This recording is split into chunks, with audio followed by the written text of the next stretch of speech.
Tēnā koutou katoa, and hello everybody. Welcome to the Lethal Intervention Podcast. My name is Ben Adelberg and I'm coming to you from Tamaki Makaurau, Auckland.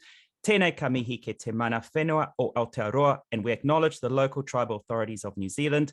And for our listeners in Australia, we acknowledge the traditional custodians of country throughout Australia and their connections to land, sea, and community. Welcome back, 2023, Season 4, Episode 1. And whilst I may have used this term previously, I really am fizzing for the chat we're about to have. Dr. Michael Greger, a very warm welcome to the show. Thank you so much. So excited to be on. Now, to our listeners, very quickly, don't panic. Emma's still very much a part of the show, but unfortunately, due to the short turnaround with this opportunity, she could not make it. Now, Dr. Greger, to start off, you're a speaker at Australia's actually only whole food plant-based nutrition conference hosted by Doctors for Nutrition mid-February. Now, even though you're only dialing in, that's still an incredibly long way from home. So why this conference? What's the appeal? Oh, I'm a huge fan of Doctors for Nutrition.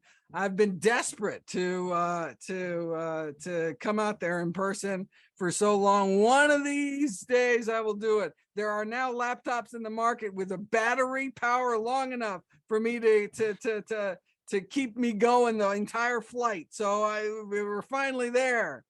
So hopefully I'll be there in person one day, but excited to help out any way I can to support such wonderful healthy nutrition advocacy going on in Australasia. Thank you. Now, we certainly don't want any spoilers, as we want many of our listeners to attend the conference, whether it be in person or virtually.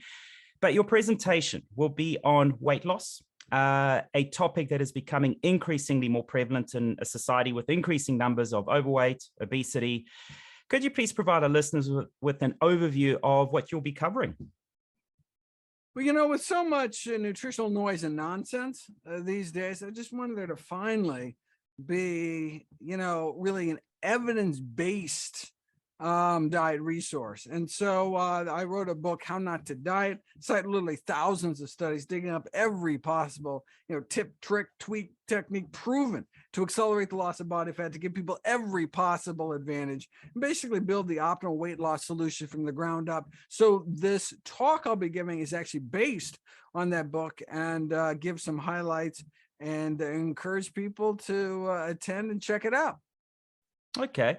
Now, when it comes to weight loss, let's talk about one or two little things about this, just high level.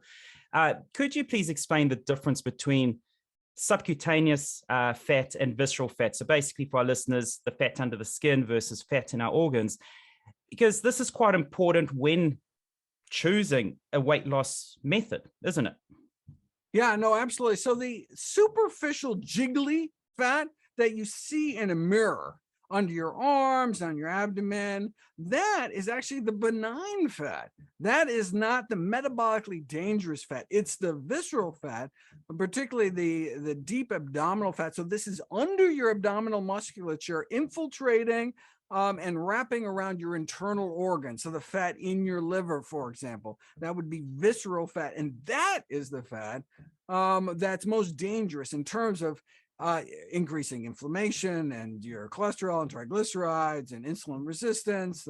Contributing to the causes of all the leading killers like heart disease and type 2 diabetes. And so that's why it's critical to eliminate that visceral fat. So you can do, for example, liposuctions. You can do massive liposuction surgeries where you can take 20 pounds of fat off of people. And this was actually done as an experiment. And you see no metabolic benefits. Why? Because you're taking that superficial fat. You get this cannula underneath the skin and you suck around for fat, but you can't actually get deeper inside. So you can, now if you lost 20 pounds of actual fat, which your body actually prioritizes the loss of visceral fat because it's the most dangerous, you would see all sorts of metabolic benefits. You don't get that with liposuction. So we don't worry about the superficial fat as much as the visceral fat. And so that's one of the reasons why a diet centered around whole plant foods is so important, because it's been shown with these nice CT scan slice studies to target visceral fat and significantly reduce it within a matter of weeks. So you've pretty much given our listeners a bit of a spoiler alert. It's diet. Diet is what plays a key, an effective and safe weight loss sort of approach. Now, I do have your book here, The How Not to Diet. Highly recommend a lot of people to get it. Now, you specifically state in there, quote, this approach is not new snake oil diet, now with added tricky pixie dust. You do have a long list of recommendations, and you certainly go into great detail. So a book well worth reading, and you're clearly going to cover a lot of this in your presentation. But if you would advise just 2 or 3 approaches, what would be the key focus when taking on that whole food plant-based approach? That's really the critical piece. And in fact, where was the critical research done? It was actually done in New Zealand. New Zealand researchers did the BOLD study, which was the most effective weight loss intervention ever published in the peer-reviewed medical journal.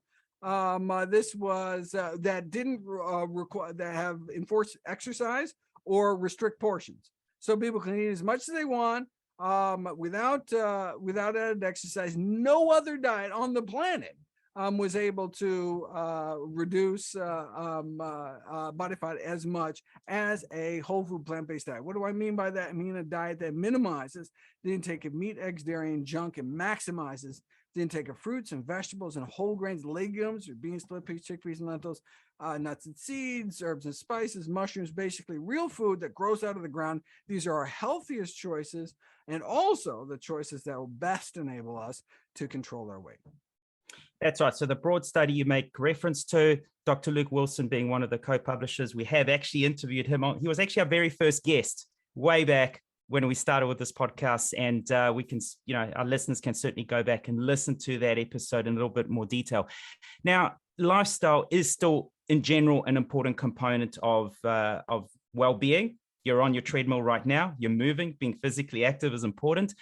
The leading cause of death here in both New Zealand and Australia, and indeed globally, is heart disease.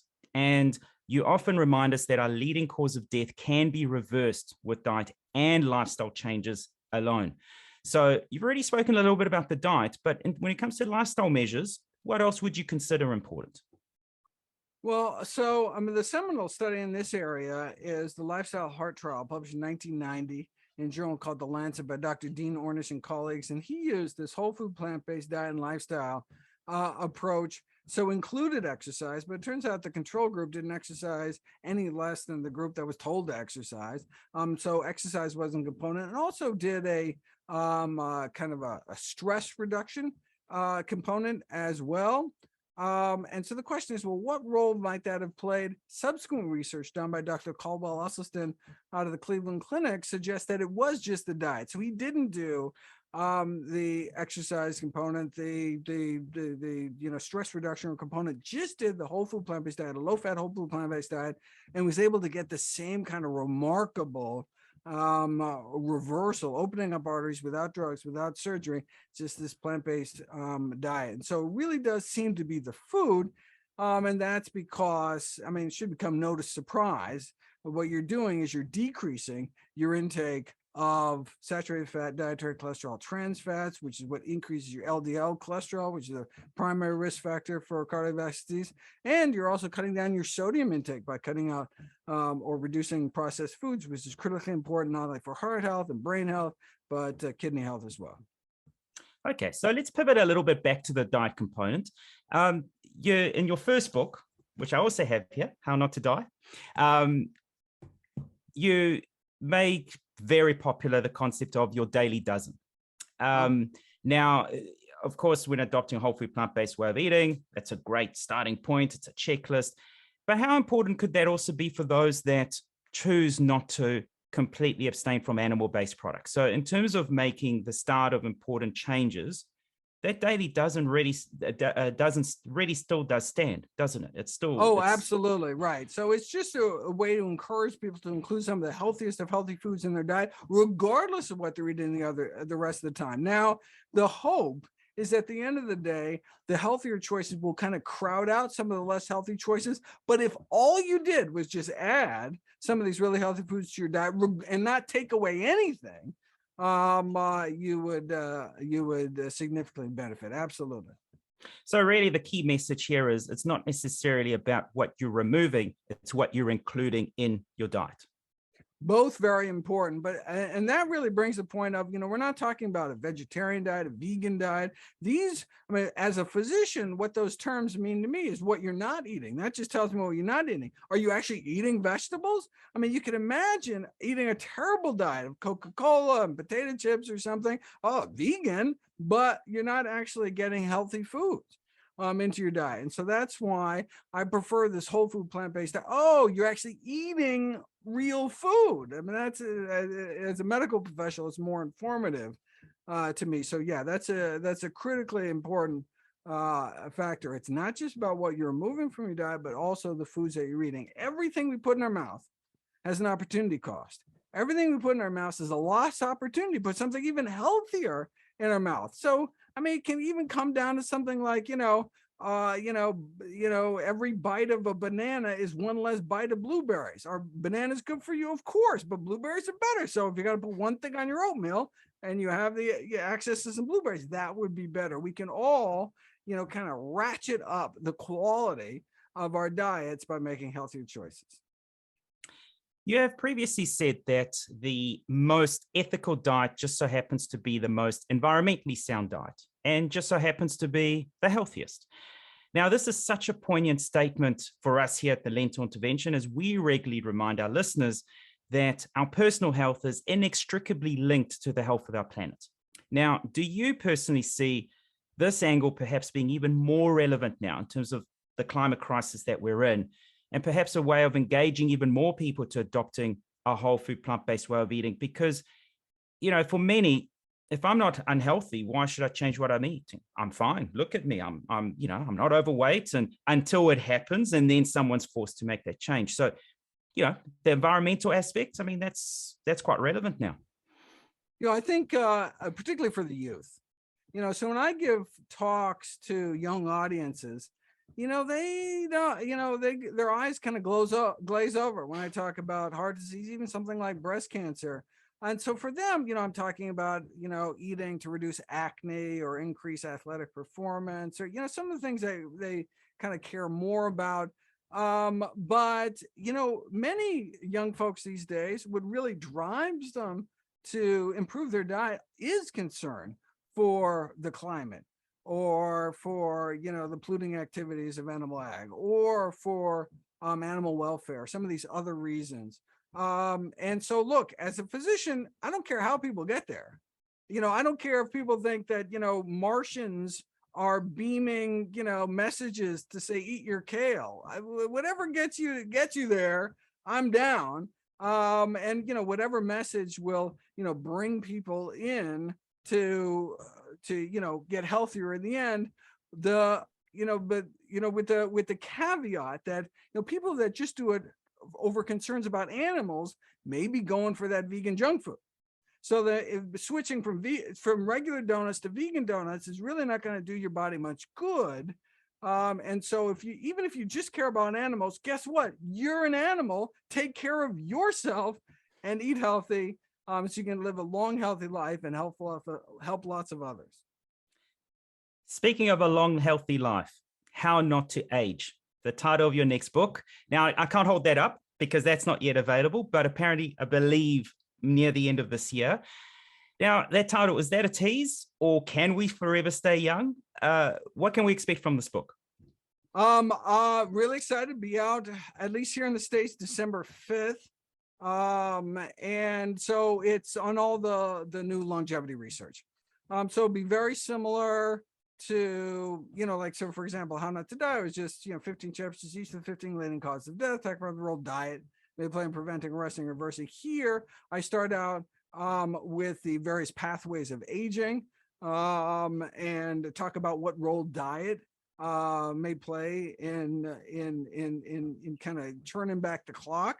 Talk about the healthiest diets in the world, the centenarians, people who live over 100, talk about the blue zones, go through all the best foods, the worst foods, and end up with an anti-aging 8, which is kind of the equivalent to the Daily Dozen, encouraging people to choose specific foods that have found to be particularly effective for slowing down the aging process. Well, I was going to ask about a new list, a new Daily Dozen, but it's a new Daily 8. So I'm certainly looking forward. Yeah, well, I've seen the overview. It's the anti-aging 8 right now. It could go 9, could go 7. We're just finalizing. Yeah. No, that's great, because I've seen some foods that you've mentioned in that overview, and I'm thinking, oh gosh, here we go. This list is just getting longer. But you mentioned that you studied popular studies where centenarians live. Blue zones is a very popular one. We make reference of that on our show quite frequently. But one question on that is, what are some of the most important lessons when researching regions like that? Because, for instance, a misconception when people say Mediterranean diet, it's all about the olive oil. When people are actually missing the point, no, it's more about fresh produce. So when studying something like the blue zones, what are some of the key lessons actually that we perhaps do miss, bigger picture? Yeah, well, one of the primary ones is there's only one blue zone left. So when we talk about blue zones, whether Okinawa or in Costa Rica or the Mediterranean, we're talking about, well, a half century ago. These were really healthy places, but now they've westernized their diets. And now Okinawa went from the healthiest part of Japan to now has the most obesity, and now it's just filled with fast food restaurants like the rest of the world. There's only one blue zone that actually still exists to this day. And that's the Adventists in Loma Linda, California, right? And it's interesting. It's the only blue zone that is not geographically separated. All the other ones are islands, or in the case of Costa Rica, kind of a peninsula that's very difficult to get to. So it's not that they ate healthy on purpose. They couldn't get the sugar. They couldn't get the salt. They couldn't get the tobacco. They couldn't get until like, oh my God, we got to grow all our food. And so, we love junk food, but there's no junk food. Okay. But so Loma Linda, so the Adventists are the only ones that are still doing it to this day. And the only ones that are not geographically isolated. So they've grown up in the modern world, surrounded by the glut of terrible food and able to maintain this remarkable health and longevity into old age. And what's their secret? Well, they have this they have a religious understanding that our body is our temple and that we should treat it well. And so they have healthy behaviors like plant-based diets. And so they're able to maintain that. And so it shows that it's possible. We don't have to go back to some kind of ancient way of eating. And it's possible to exist in the modern world and be healthy, have some of the best public health statistics on the planet Earth. And so that is really the model that I came to in doing the Blue Zones work. Now, we can't have a chat and not talk about something that, in my opinion, I think makes a tremendous impact to a lot of communities, and that is nutritionfacts.org, a non-for-profit, science-based public service that you founded in 2003 and subsequently launched the website that many of us subscribed to in 2011, which provides many free daily videos and articles on the latest research in nutrition. Dr. Greger, tell us more about this phenomenal and extremely valuable public resource and your motivation behind it. Oh, that's super sweet. Yeah, nonprofit, science-based public service, free daily updates. And it really all came about because of my grandmother. I start the book How Not to Die with her story. I was just a kid when she was sent home, basically to die with end-stage heart disease. Already had so many bypass surgeries and basically run out of plumbing at some point. Confined to a wheelchair, crushing chest pain. Her life was over at age 65. But then she heard about this guy, Nathan Pritikin, one of our early lifestyle medicine pioneers. And what happened next is actually detailed in Pritikin's biography. He talks about Frances Greger, my grandmother. They wheeled her in and she walked out.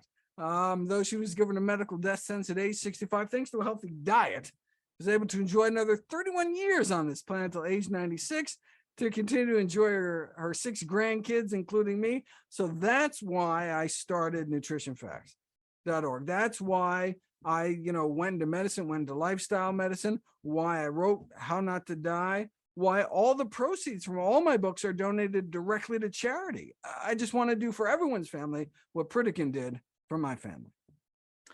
Now, could you please elaborate on the immense research that is actually undertaken for each video and article that you publish? Because the world of nutrition is interpreted in so many ways. It is easy to critique various approaches, but you have a team that scours scientific literature. You cut through the hype. You even update your resources if there's new research, and you say, you know what? That's no longer it. You are following the science, but just explain that, because it's so easy to critique that, isn't it? Yeah, well, I mean, we can do it because we have this huge volunteer base. We have about 100 active volunteers at any one time. And so although there is an intimidating amount of new research coming out, we're able to cover it. So the latest book, How Not to Age, has over 12,000 citations. Now, this book is way too long. It has to be cut down. It's about 1,400 pages, need to be 600 pages for the publisher. So there's a lot of cutting that needs to be done. But don't worry, all that material will be turned into videos. It just won't make it into kind of the final copy of the book, but just gives you a sense of just the tremendous amount of research that goes into that.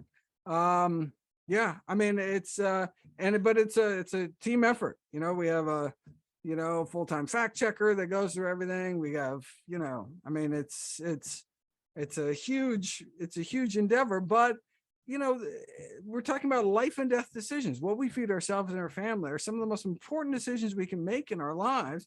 And so if there's anything to be based on the best available balance of evidence, then it should be that kind of decision. And so, we're not interested in people's opinions or people's dogma. It's like, well, what does the science say right now to guide people to make kind of these practical day-to-day grocery store type decisions? And so that's what we aim to do. This is the resource I wish I had as a medical student. If a patient came to me, with type 2 diabetes, wanted to know what to eat, I wanted to know. And you go online, it's just this morass of craziness. I mean, we were dealing with the post-truth era in nutrition way before the current political climate, way before COVID. There's just, but if you actually look at the literature, if you look at the peer-reviewed medical literature in nutrition, there's really remarkable consistency going back decades in terms of what's healthiest for the human frame. And, so for example, the most uncontroversial statement in all of nutrition: eat more fruits and vegetables. What does that mean? Well, we know what fruits are. What are vegetables? Vegetables are every part of the plant that's not the fruit. So there's stem vegetables like rhubarb, there's root vegetables like sweet potatoes, there's flower vegetables like cauliflower, there's leafy vegetables. So it's basically the most uncontroversial thing in all the science of nutrition: eat more plants. That's how we get healthy. Look, for me personally, nutritionfacts.org was an integral enabler to my journey in adopting and advocating as well for a whole food plant-based way of eating since about 6 years ago. So, as well as your first book, How Not to Die, that's why it's so well worn. And I know of so many of our listeners that they themselves make use of your resource in making improvements to their lifestyle. So thank you. That makes me feel so good. That's why I get up every day. And that's why we do what we do. Yeah. Yeah. Now, look, it's been an absolute privilege and delight in having this short yet entertaining conversation. To our listeners, Dr. Greger will be one of the leading experts on whole food plant-based eating that will be presenting at the Nutrition and Healthcare Conference hosted by Doctors of Nutrition in Melbourne, 17th to the 19th of February. We'll have the link to register in our show notes. Do have a couple of minutes. I left this out at the beginning because I knew a time constraint, but I do need to give a little background to our wonderful Dr. Greger. He's a licensed general practitioner specializing in clinical nutrition. He's a graduate of the Cornell University School of Agriculture and Tufts University School of Medicine. He's a founding member and fellow of the American College of Lifestyle Medicine, who then in 2017 honored Dr. Greger with the Lifestyle Medicine Trailblazer Award and became so much here, a diplomat of the American Board of Lifestyle Medicine. Dr. Gregor is the founder, as we've said, of the very popular website nutritionfacts.org. And you will have come across many of his New York Times best-selling books. We've said, already mentioned How Not to Die and How Not to Diet, 5 books in total, with that 6th due to come out very shortly. Dr. Gregor, thank you so much for your time and energy and passion. And we look forward to hearing you at the conference. I can't wait for the conference. Encourage everyone to attend and keep up the good work yourself.